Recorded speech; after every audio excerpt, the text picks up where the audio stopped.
சாம்பார் எப்படி வைக்கிறது அப்படின்னு ஒரு வீடியோ போட போகிறேன். இது வந்து மோஸ்ட்லி பிகினர்ஸ். சாம்பார் எப்படி பண்ணுறதுன்னா ஒரு 10,000 ரெசிபி இருக்குமா யூடியூப்பில். இது ஃபேமிலி வீடியோ, என் பொண்ணே பின்னாடி ரெஃபர் பண்ணுறதுக்காக சும்மா வெட்டியாட்டு அடிச்சுட்டு ஒரு சாம்பார் ரெசிபி போடுறேன். அது ஒரு கேவலமான பின்னாடி ஒரு குக்கர் இருக்குது, தூக்கி போட மனசு இல்லை. நல்லா இருக்குது, சூப்பராக இருக்குது. எதுக்கு தூக்கி போடணும்? குக்கர் ஒர்க் பண்ணல, அந்த வெயிட்டெல்லாம். மட்டர் ரைஸ் வெந்துட்டுருக்கு, வெளியில் அடுப்பில் வச்சு தான் வேக வச்சு மட்டர் ரைஸ் மட்டும்தான் அவள் சாப்பிடுவாள். சும்மா நிறைய தண்ணியை ஊற்றி 1 மணி நேரம் ஏற்கனவே ஊற வச்ச ரைஸு. அப்புறம் தண்ணி ஃபுல்லாக வற்றிடும் ஓரளவுக்கு. அதுக்கப்புறம் எடுத்து அப்படியே இது பண்ண வேண்டியதான். ஓகே, நான் சாம்பார் வைக்க போகிறேன். சாம்பார் என்ன பண்ணணுன்னா, ஃபஸ்ட்டு சீரகம் போடுவேன். ஏன்னா நான் கடுகு உளுந்தம் பருப்பே போட மாட்டேன் சாம்பாருக்கு, தெரிக்கும். கிச்சன்லாம் பயங்கரமாக ஸ்ப்ளாட்டர் ஆகி எனக்கு பிடிக்காது. முடிஞ்ச அளவுக்கு நான் கடுகு உளுந்தம் பருப்பு எந்த ரெசிப்பியிலுமே போடுறதில்ல, மஸ்ட்டுங்கிற ரெசிப்பியில் மட்டும்தான். முதல்ல தாளிக்கிறதுக்கு சீரகம் போட்டுட்டு அதுக்கப்புறம் கருவேப்பிலை, சின்ன வெங்காயம் இதெல்லாம் போட்டு தாளித்து இன்றைக்கி ஸ்பினச் சாம்பார் வைக்க போகிறேன். அதனால் சாம்பாரெல்லாம் கூட்டினதுக்கப்புறம் கடைசியில் ஸ்பினச் போட்டால் போதும். ஸ்பினச் என்ன ஒரு 3-4 நிமிஷத்தில் வெந்துடும். ஓகே. முதல்ல நானே தான் கேமரா உமன், அதனால் என்னால் இப்படியே பிடிச்சிட்டு ரெக்கார்ட் பண்ண முடியாது. I don't have any camera person to record for me. Okay. முதல்ல சீரகம் போடுவோம். சீரகம் போட்டிருக்கேன், சின்ன வெங்காயம் போட்டிருக்கேன். அப்புறம் கருவேப்பிலை போட்டு உடனே மூடிடுவேன். நான் கருவேப்பிலை போட்டோன்னா பயங்கரமாக தெரிக்கும். கருவேப்பிலை போட்டு மூடிட்டேன். இப்போ இதில் வந்து வேக வச்ச பருப்பு. நோ அதுக்கு முன்னாடியே புளியை கொஞ்சம் கரைச்சி ஊற்றணும். இது வந்து ஒரு 2-3 பேருக்குள்ள சாம்பார் ஒரு நேரங்கிறதுனால கொஞ்சோண்டு புளி ஊற்றினா போதும். பருப்புலேயே ஏற்கனவே தக்காளி வேக வச்சுருக்கேன், அதனால் அந்த புளி போதும். இந்த புளி, உப்பு, உரப்பு இந்த காம்பினேஷன் தான் குக்கிங்கில் மெயின். புளிக்கிற மாதிரி இருந்ததுன்னா கொஞ்சம் உப்பும் உரப்பும் போட்டு மேக்கப் பண்ணிக்கலாம். உரைக்கிற மாதிரி இருந்துச்சுன்னா அதே தான் இப்போ சொன்னேன்னா, புளி கம்மியாக இருந்தால் கடைசியில் புளியை ஊற்றக்கூடாது, எலுமிச்சம்பழம் போட்டு மேக்கப் பண்ணிக்கலாம். எல்லாம் மேக்கப் பண்ணுறதான் sambar. So okay.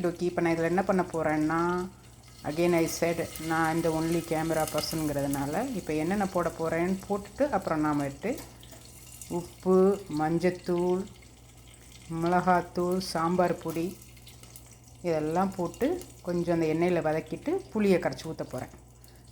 I will record later.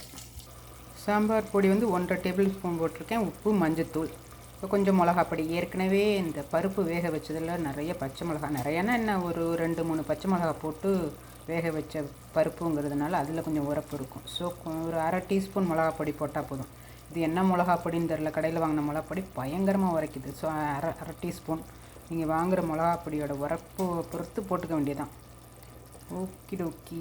ஏன்னா புளியை கரைச்சி ஊற்றுறது கடைசியில் தான் ஊற்றணும். இந்த முதல்ல அந்த மசாலாலாம் அந்த எண்ணெயில் வெந்துட்டு என்னமோ வெடிகுண்டு வெடித்த மாதிரி வெடிச்சது. இந்த கருவேப்பிலை தண்ணி பட்டுருச்சு போல் உள்ள. சமையலே ட்ரையல் அண்ட் எரர் தானே. டிசி த குவான்டிட்டி ஆஃப் புளி.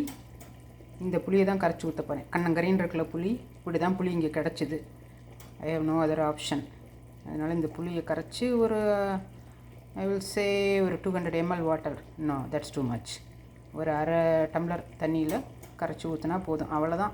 அப்புறம் பருப்பை போட வேண்டியதான், கடைசியில் ஸ்பினச்சை போட வேண்டியதான். இதுதான் சாம்பார். புளி கரைச்சி ஊற்றியாச்சு, நல்லா கொதிக்கட்டும். இது கொதிக்கிறது மட்டும்தான் சாம்பாரோட ஃபைனல் ஸ்டெப்பு. உப்பு, மஞ்சத்தூள், மிளகாத்தூள், சாம்பார் பொடி போட்டிருக்கு.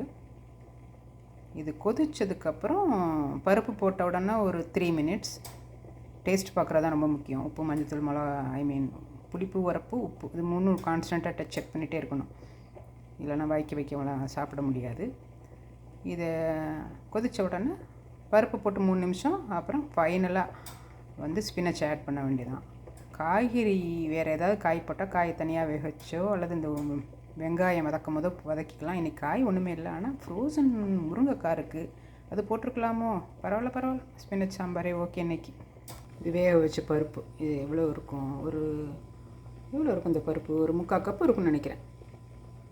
இந்த பருப்பை ஆட் பண்ண வேண்டியதான். ஆட் பண்ணி ஸ்பினச் போட வேண்டியதான். இவ்வளோ ஸ்பினச்சும் ஆட் பண்ண போகிறேன். வாஷ் பண்ணி, பேபி ஸ்பினச் தான். இந்த கட்டில் இருக்கும்ல, அந்த ஸ்பினச்சும் போடலாம். பேபி ஸ்பினச்சு 3 மினிட்ஸில் குக் ஆகிடும். Now I have to wash the spinach, add the all. I will show the final product. அப்புறம் கொத்தமல்லி பொடியாக கட் பண்ணி கடைசியில் இறக்கும் போது போட்டுக்கலாம்.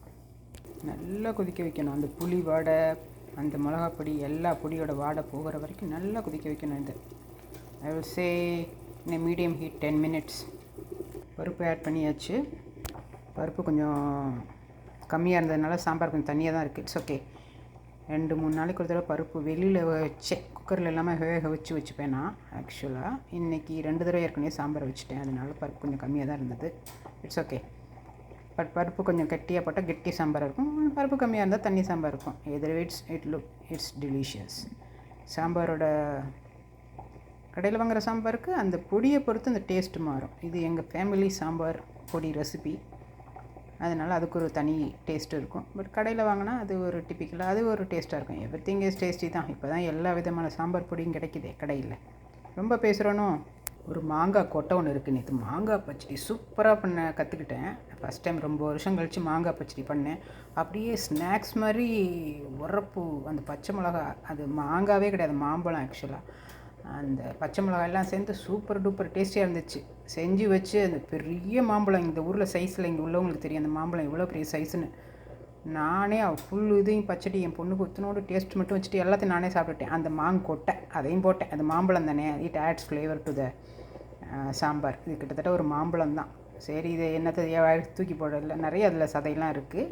சரின்னு ஒரு மாம்பழத்தையும் போட்டு விட்டுருக்கேன். நல்லா கொதித்த உடனே இப்போ ஸ்பினச் ஆட் பண்ண வேண்டியதான். கொதிக்கட்டும் இன்னும் கொஞ்சம் நேரம். சாம்பார் என்னென்ன போட்டு, அந்த பருப்பு என்னென்ன போட்டு வேக வச்சுருக்கேன்னா, கொஞ்சம் பெருங்காயம், பச்சை மிளகா, தக்காளி இதெல்லாம் போட்டு வேக வச்ச பருப்பு.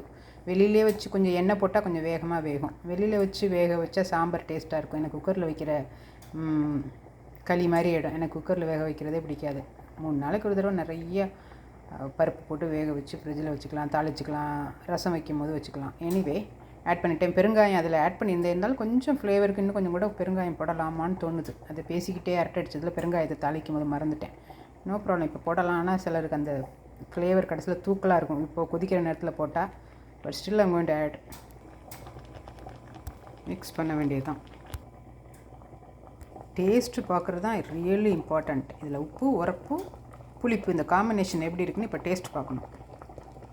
95% பர்ஃபெக்டாக இருக்குது. கொஞ்சோண்டு உப்பு கம்மியாக இருக்குது. அதனால் கொஞ்சம் என் பொண்ணுக்கு உப்பு அவ்வளோ பிடிக்காது. இருந்தாலும் நமக்கு கரெக்டாக இருந்தால் தான் நமக்கு சரியாக இருக்கும். ஏன்னா அந்த புளிப்பு உரப்பு கொஞ்சம் தூக்கலாக தெரியுது. அது உப்பு போட்டால் பேலன்ஸ் பண்ணிவிடும். So I'm going to add a little salt. Spinach sambar ready.